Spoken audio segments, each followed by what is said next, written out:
Hey guys, Mark Holmes here, and as always, thank you guys for watching, commenting, and subscribing to the Joe Boo Sports Report. Without you guys, this literally does not work. I'm sitting here chilling right now. My daughter's shooting a video. We just went grocery shopping and all that, so she's doing a Trader Joe's haul video. So it's me and the dog out here and chilling. And you know, I like to analyze things. I like to try and figure out a different way about going and doing things, or I like to solve problems. And I'm going through because, you know, here it is, you know, our team has not been to Super Bowl since 95. I mean, 95. My daughter, she was 3 years old. Yeah. It's a long, long time.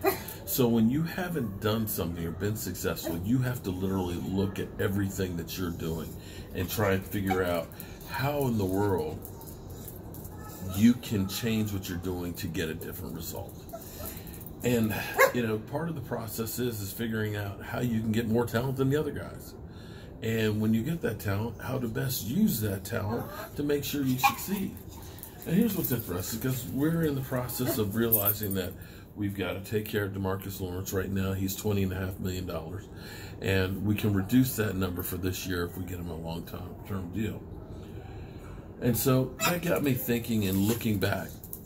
And as we go through the top 20 salaries of 2018 and look at some of these contracts, let's just go through them. And I don't know that you'll be able to see them out here in the light because it's kind of bright out here. The sun's come out here.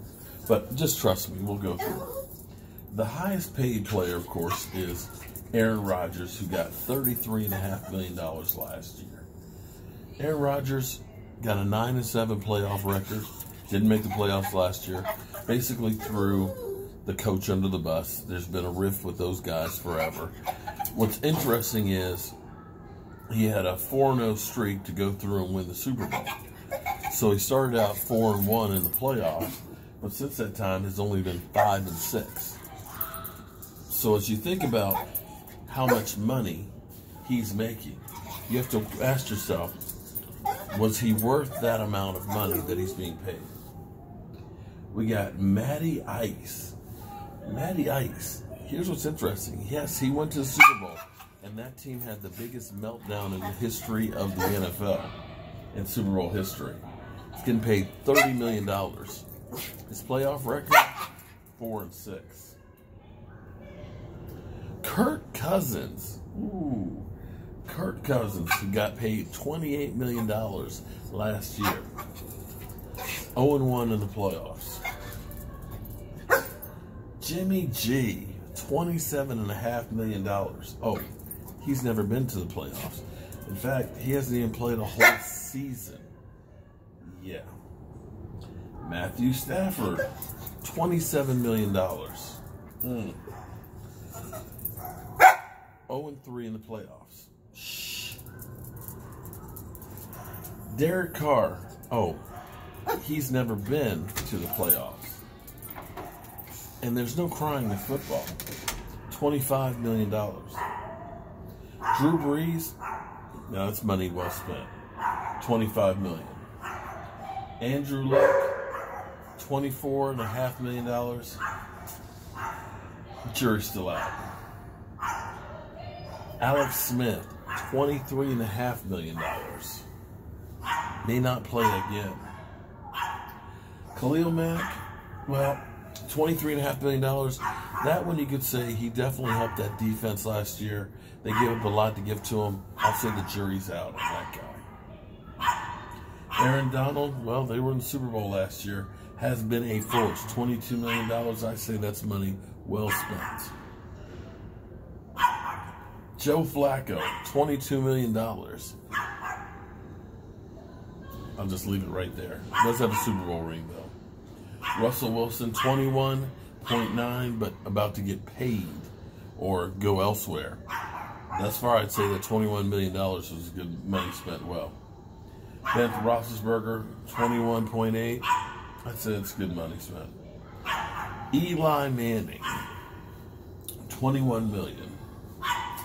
2-time Super Bowl MVP.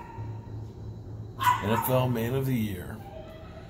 but quite frankly has only had 2 really good seasons and runs to make the Super Bowl. I'm not sure that money is good spent. Phillip Rivers, $20 million. Great numbers, no rings. Cam, Cam, $20.7 million. Been to the Super Bowl. I would say that's not that bad of a deal. Gets to my point. Tom Brady, 17th paid player at $20 million. Sam Bradford, $20 million. He stole money. Ryan Tannehill, $19 million. He stole money. And you have Von Miller at 19. I mean, we can go through Case Keenum at 18. Odell Beckham at 18. I'm not sure that was money well spent because he's got no playoff wins. Blake Bortles, $17 million. That was money down the toilet. Massage, $17 million. I think he was overpaid. And then we get to DeMarcus Lawrence at 17, at 23rd. Fletcher Cox, I'd say that's good money spent at 17. Antonio Brown, I'll say that is a little too much. And Oliver Vernon, who's no longer with the Giants, they let him go. Here's my point on all this. We look at all these players that are on this list. Only one of them, other than Ben Roethlisberger, well, okay, actually, I'm sorry. In recent times, okay, in the last 8 years, only one of them has a Super Bowl ring, and actually has 6 of them, and that's Tom Brady. And what's interesting is we look at the New England Patriots. The New England Patriots don't have a lot of Pro Bowlers. I think they only had 2 last year, or maybe 3 Pro Bowlers. They're never a team that leads the NFL in salaries, and they're never a team that leads the NFL in Pro Bowlers. Yet they're constantly in the Super Bowl or winning the Super Bowl. The amazing thing is, with all of this, this is going to be crazy. They lead the NFL in this year's draft with 12 picks, 3 of which are in the top 100. There's the old saying of the rich getting richer. New England seems to find a way of winning Super Bowls and yet still winning the draft year after year and creating more and more opportunities. Make no mistake about it. I don't care where you draft in the NFL.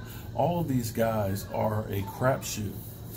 There's no guarantee that anybody you draft is going to be a lights-out player. You can have a guy that draft day you look at and say, oh my God, I can't believe we got that guy. That's the best defensive player in the draft, and he ends up being Morris Claiborne.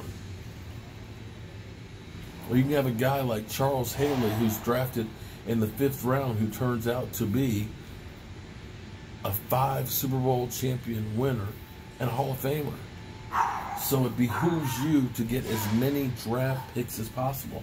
And that, my friends, when I talk about the New England Patriots and the Dallas Cowboys getting New England-like, is what they're trying to do. They're trying to realize that you can't fall in love with the player. You're better off letting them go, get a draft pick, and try and draft a replacement. Or find guys that you rent for a year or 2 and let them go and get a compensatory pick. Because that, my friends, is how you win the NFL. It's not about having the top talent in the NFL. It's about having talent across the board, that when you lose one of those top talent guys, that there's somebody else to step in there and take their place. We'll have to wait and see if all this works out. I don't know if it will or won't, but you've got to like the fact that even though we've lost players, we've got players in positions that are at least as good, if not better, than what was left behind. So we'll wait and see what goes on here. Apparently, somebody's having a little disagreement up here. Actually, sounds like a major argument that's going on here.